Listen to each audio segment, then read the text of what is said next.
Man's conquest of the interplanetary gulfs has been fraught with many tragedies. Vessel after vessel, like venturous moths, disappeared in the infinite and had not returned. Inevitably, for the most part, the lost explorers have left no record of their fate.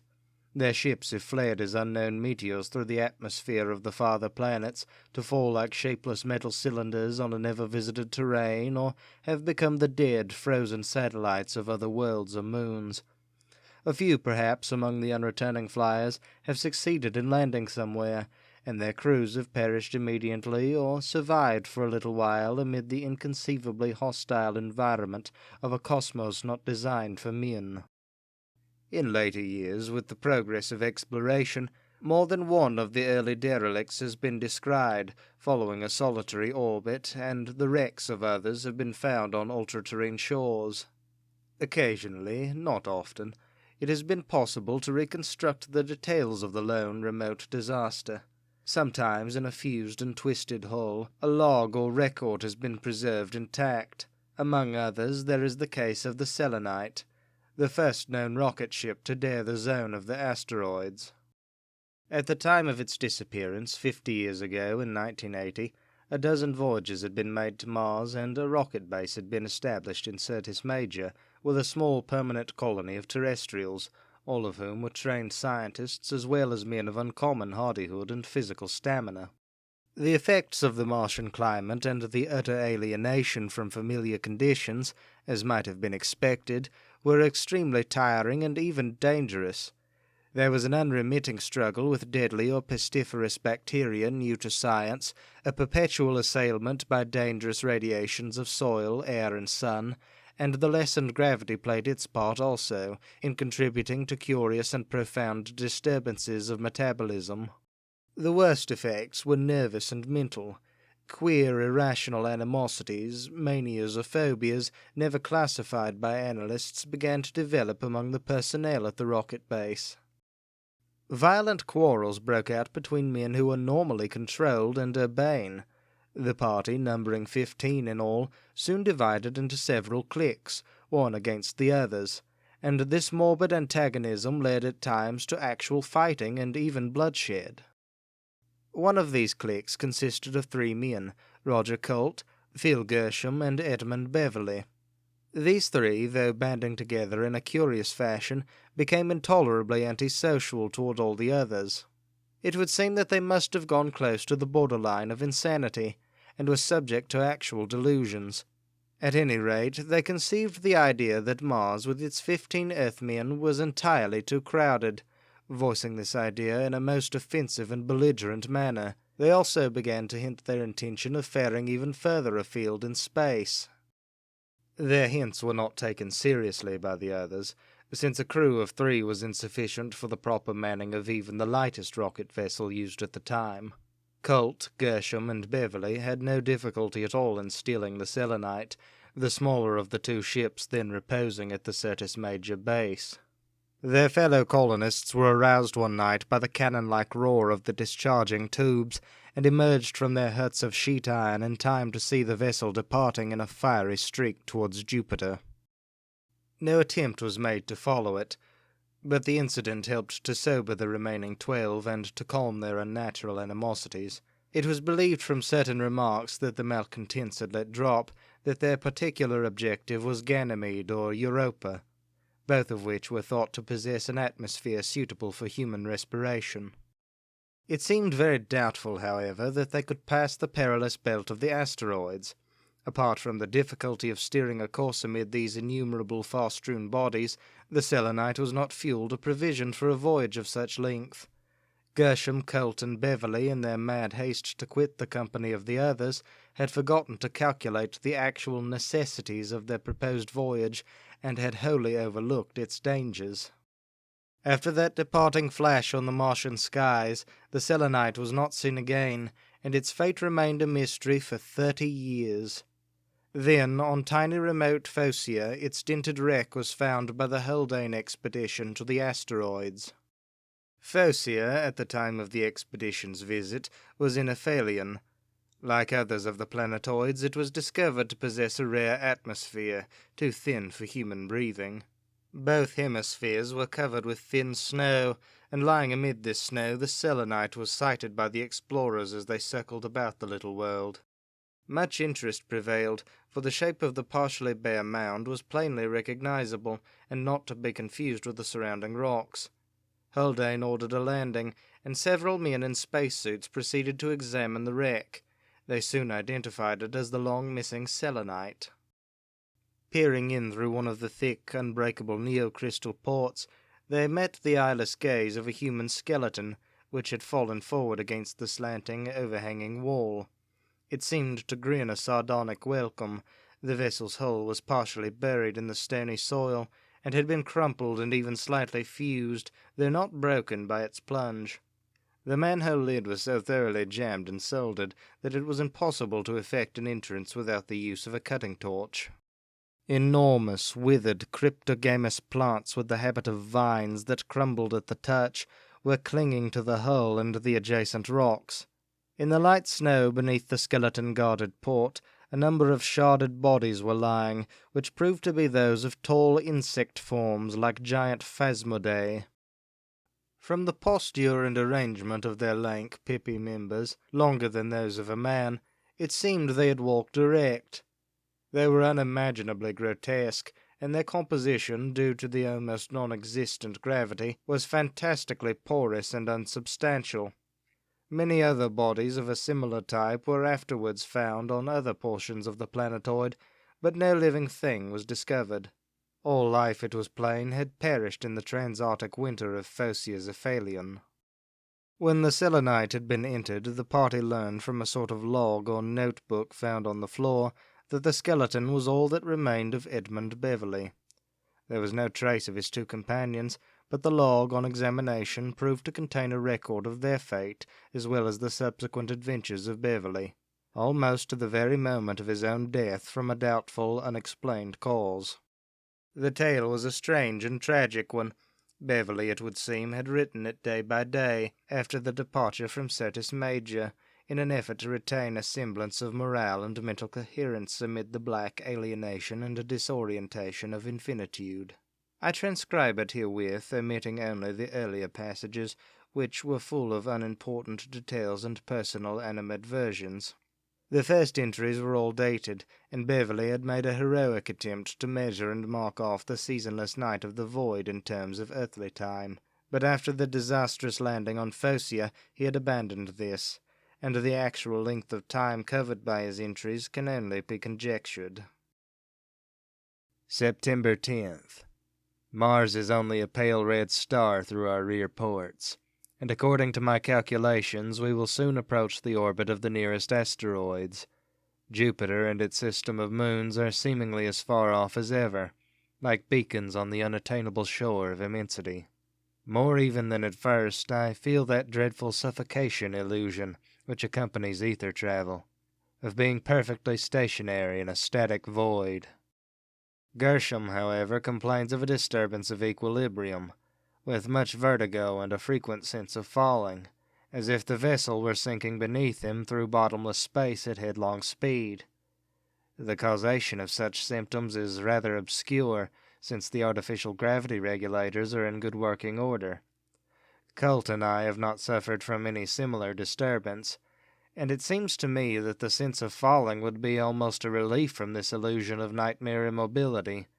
But Gershom appears to be greatly distressed by it, and says that his hallucination is growing stronger, with fewer and briefer intervals of normalcy. He fears that it will become continuous. September 11th. Colt has made an estimate of our fuel and provisions, and thinks that with careful husbandry we'll be able to reach Europa. I've been checking up on his calculations, and find that he's altogether too sanguine. According to my estimate, the fuel will give out while we're still midway in the belt of the asteroids, though the food, water, and compressed air would possibly take us most of the way to Europa. This discovery I must conceal from the others. It is too late to turn back. I wonder if we've all been mad to start out on this errant voyage into cosmical immensity with no real preparation or thought of consequences. Colt, it would seem, has lost the power of mathematical calculation. His figures are full of the most egregious errors. Gershom has been unable to sleep, and is not even fit to take his turn at the watch.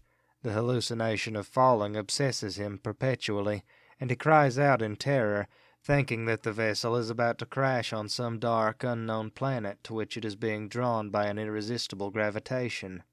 Eating, drinking, and locomotion are very difficult for him, and he complains that he cannot even draw a full breath, that the air is snatched away from him in his perpetuate descent. His condition is indeed painful and pitiable. September 12th. Gershom is worse. Bromide of potassium and even a heavy dose of morphine from the Selenite's medicine lockers have not relieved him or enabled him to sleep. He has the look of a drowning man and seems to be on the point of strangulation. It is hard for him to speak. Colt has become very morose and sullen, and snarls at me when I address him.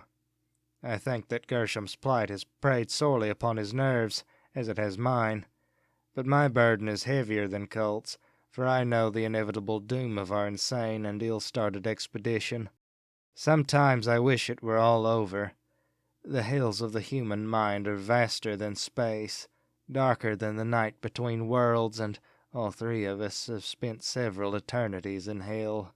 Our attempt to flee has only plunged us into a black and shoreless limbo, through which we are fated to carry still our own private perdition. I, too, like Gershom, have been unable to sleep, but unlike him I am tormented by the illusion of eternal immobility. In spite of the daily calculations that assure me of our progress through the gulf, I cannot convince myself that we have moved at all. It seems to me that we hang suspended like Mohammed's coffin, remote from earth and equally remote from the stars, in an incommensurable vastness without bourne or direction. I cannot describe the awfulness of the feeling. September 13th. During my watch, Colt opened the medicine locker and managed to shoot himself full of morphine. When his turn came, he was in a stupor, and I could do nothing to rouse him. Gershom had gotten steadily worse, and seemed to be enduring 1,000 deaths, so there was nothing for me to do but keep on with the watch as long as I could. I locked the controls, anyway, so that the vessel would continue its course without human guidance if I should fall asleep. I don't know how long I kept awake, nor how long I slept, but I was aroused by a queer hissing whose nature and cause I could not identify at first. I looked around and saw that Colt was in his hammock, still lying in a drug-induced stupor. Then I saw that Gershom was gone, and began to realize that the hissing came from the airlock. The inner door of the lock was closed securely, but evidently someone had opened the outer manhole, and the sound was being made by the escaping air. It grew fainter and ceased as I listened. I knew then what had happened. Gershom, unable to endure his strange hallucination any longer, had actually flung himself into space from the selenite. Going to the rear ports, I saw his body, with a pale, slightly bloated face and open, bulging eyes. It was following us like a satellite, keeping an even distance of 10 or 12 feet from the lee of the vessel's stern. I could have gone out in a spacesuit to retrieve the body, but I felt sure that Gershom was already dead, and the effort seemed more than useless, since there was no leakage of air from the interior. I did not even try to close the manhole. I hope and pray that Gershom is at peace. He will float forever in cosmic space, and in that further void where the torment of human consciousness can never follow. September 15th. We've kept our course somehow, though Colt is too demoralized and drug-sodden to be of much assistance. I pity him when the limited supply of morphine gives out.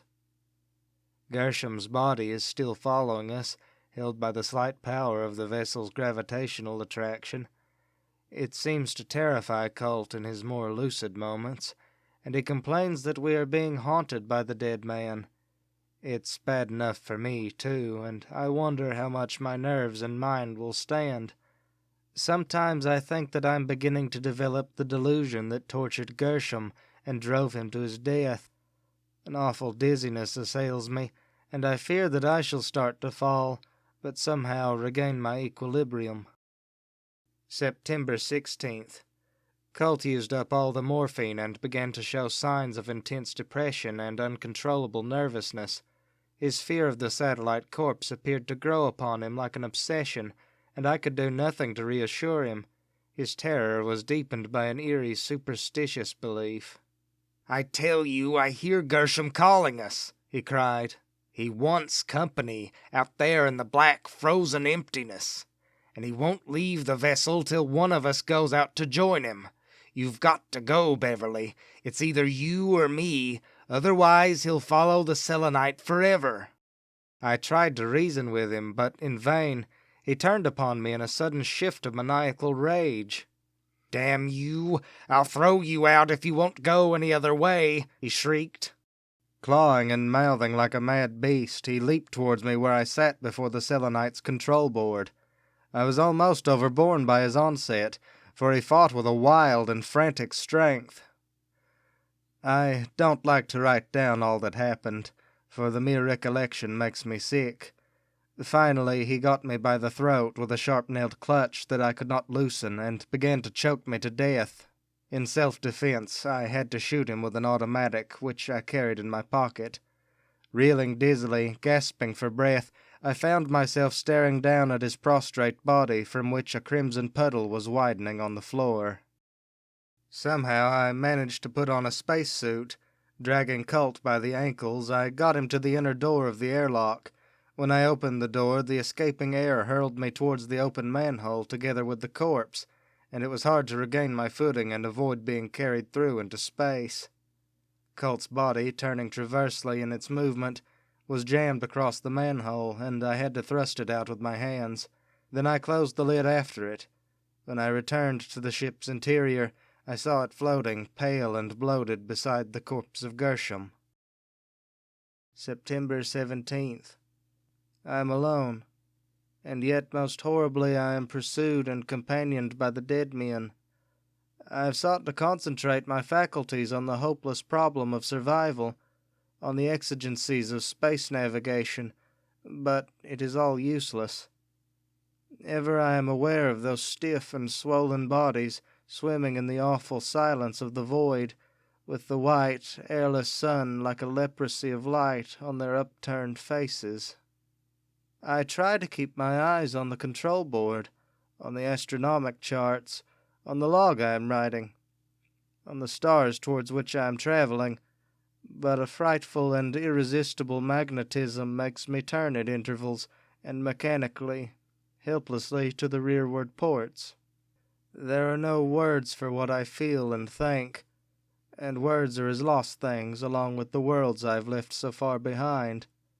I sink into a chaos of vertiginous horror, beyond all possibility of return. September 18th. I am entering the zone of the asteroids, those desert rocks, fragmentary and amorphous, that whirl in far-scattered array between Mars and Jupiter. Today the Selenite passed very close to one of them, a small body like a broken-off mountain which heaved suddenly from the gulf with knife-sharp pinnacles and black gullies that seemed to cleave to its very heart. The Selenite would have crashed full upon it in a few instants if I had not reversed the power and steered in an abrupt diagonal to the right. As it was, I passed near enough for the bodies of Colt and Gershom to be caught in the gravitational pull of the planetoid, and when I looked back at the receding rock after the vessel was out of danger, they had disappeared from sight. Finally, I located them with the telescopic reflector, and saw that they were revolving in space like infinitesimal moons about that awful, naked asteroid. Perhaps they will float thus forever, or will drift gradually down in lessening circles to find a tomb in one of those bleak, bottomless ravines. September 19th. I have passed several more of the asteroids, irregular fragments little larger than meteoric stones, and all my skill of spacemanship has been taxed severely to avert collision. Because of the need for unrelaxing vigilance, I have been compelled to keep awake at all times, but sooner or later sleep will overpower me, and the Selenite will crash to destruction. After all, it matters little.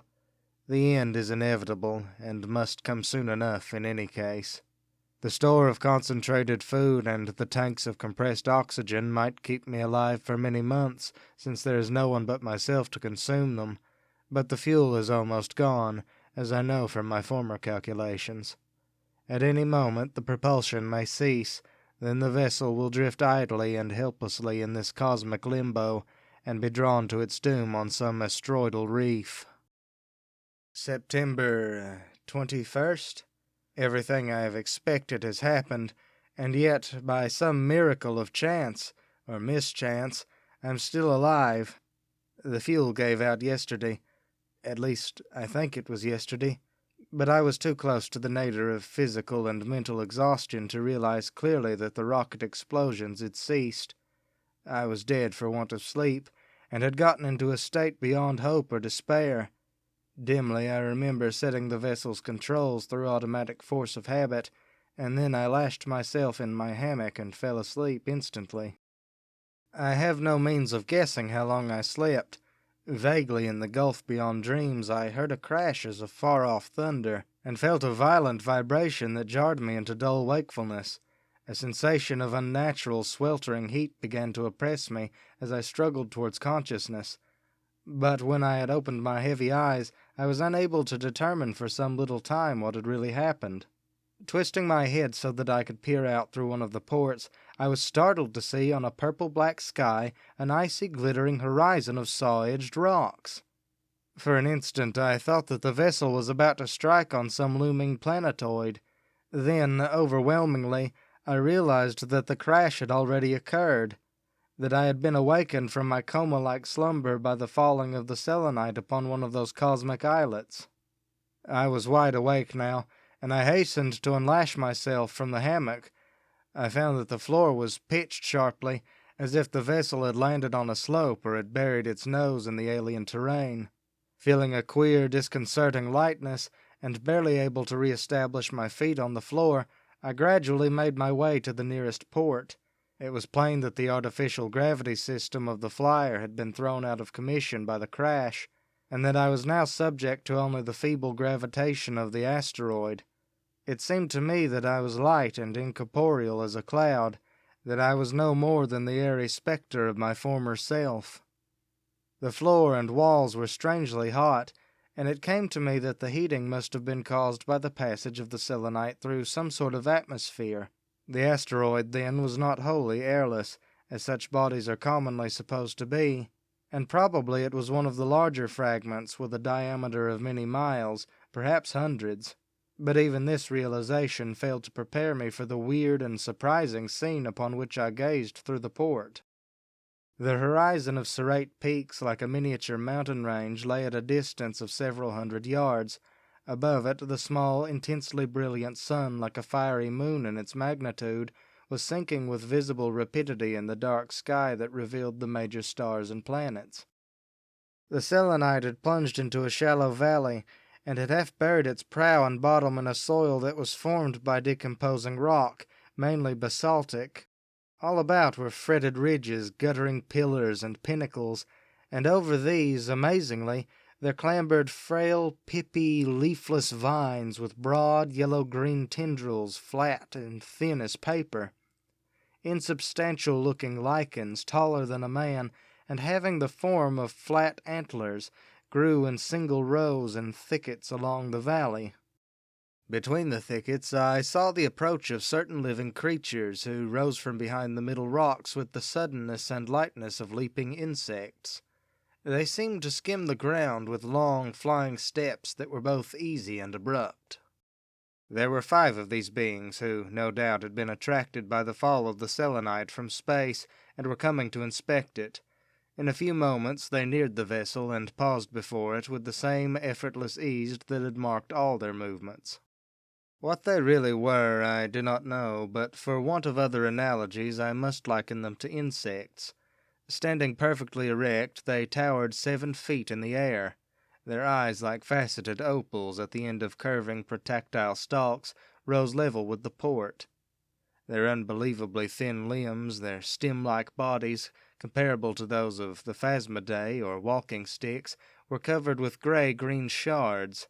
Their heads, triangular in shape, were flanked with immense perforated membranes, and were fitted with mandibular mouths that seemed to grin eternally. I think that they saw me with those weird, inexpressive eyes, for they drew nearer, pressing against the very port, till I could have touched them with my hand if the port had been open. Perhaps they too were surprised, for the thin eye stalks seemed to lengthen as they stared, and there was a queer waving of their sharded arms, a quivering of their horny mouths, as if they were holding converse with one another. After a while they went away, vanishing swiftly beyond the near horizon. Since then I have examined the selenite as fully as possible, to ascertain the extent of the damage. I think that the outer hull has been crumpled or even fused in places, for when I approached the manhole clad in a spacesuit with the idea of emerging, I found that I could not open the lid. My exit from the flyer has been rendered impossible. Since I have no tools with which to cut the heavy metal or shatter the tough neocrystal ports, I am sealed in the selenite as a prison, and the prison, in due time, must also become my tomb. Later, I shall no longer try to date this record. It is impossible under the circumstances to retain even an approximate sense of earthly time. The chronometers have ceased running, and their machinery has been hopelessly jarred by the vessel's fall. The diurnal periods of this planetoid are, it would seem, no more than an hour or two in duration, and the nights are equally short. Darkness swept upon the landscape like a black wing after I had finished writing my last entry, and since then so many of these ephemeral days and nights have shuttled by that I have now ceased to count them. My very sense of duration is becoming oddly confused. Now that I have grown somewhat used to my situation, the brief days drag with immeasurable tedium. The beings whom I call the walking sticks have returned to the vessel, coming daily and bringing scores and hundreds of others. It would seem that they correspond in some measure to humanity, being the dominant life form of this little world. In most ways they are incomprehensibly alien, but certain of their actions bear a remote kinship to those of men, and suggest similar impulses and instincts. Evidently they're curious.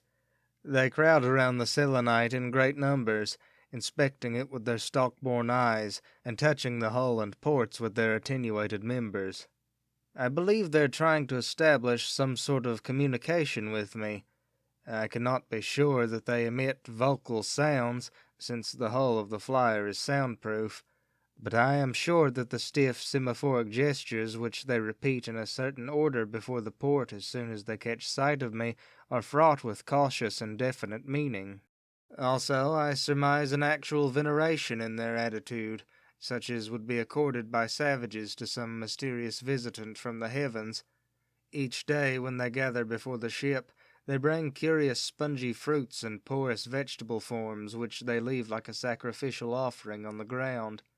By their gestures they seem to implore me to accept these offerings. Oddly enough, the fruits and vegetables always disappear during the night.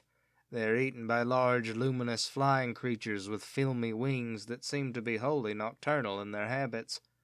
Doubtless, however, the walking sticks believe that I, the strange ultrastellar god, have accepted the sacrifice. It is all strange, unreal, immaterial. The loss of normal gravity makes me feel like a phantom, and I seem to live in a phantom world.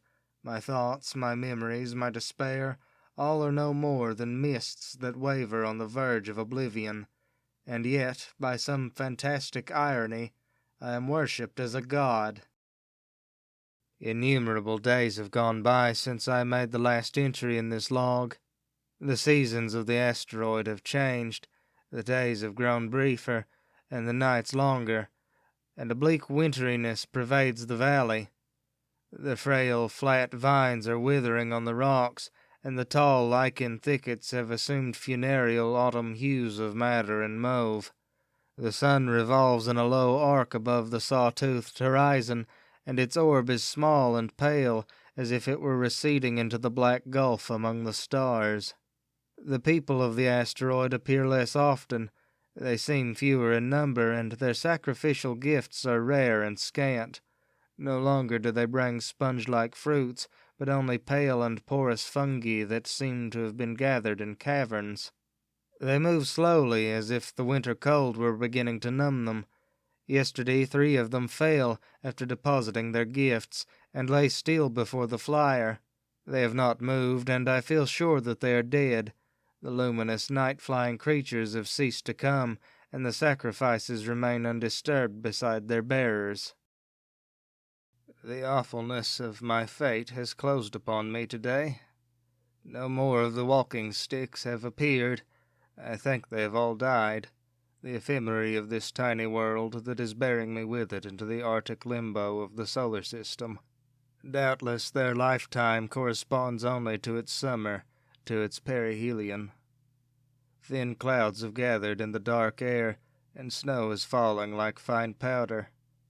I feel an unspeakable desolation, a dreariness that I cannot write. The heating apparatus of the selenite is still in good working order, so the cold cannot reach me, but the black frost of space has fallen upon my spirit. Strange, I did not feel so utterly bereft and alone while the insect people came daily. Now that they come no more, I seem to have been overtaken by the ultimate horror of solitude, by the chill terror of an alienation beyond life. I can write no longer, for my brain and my heart fail me. Still, it would seem I live after an eternity of darkness and madness in the flyer, of death and winter in the world outside.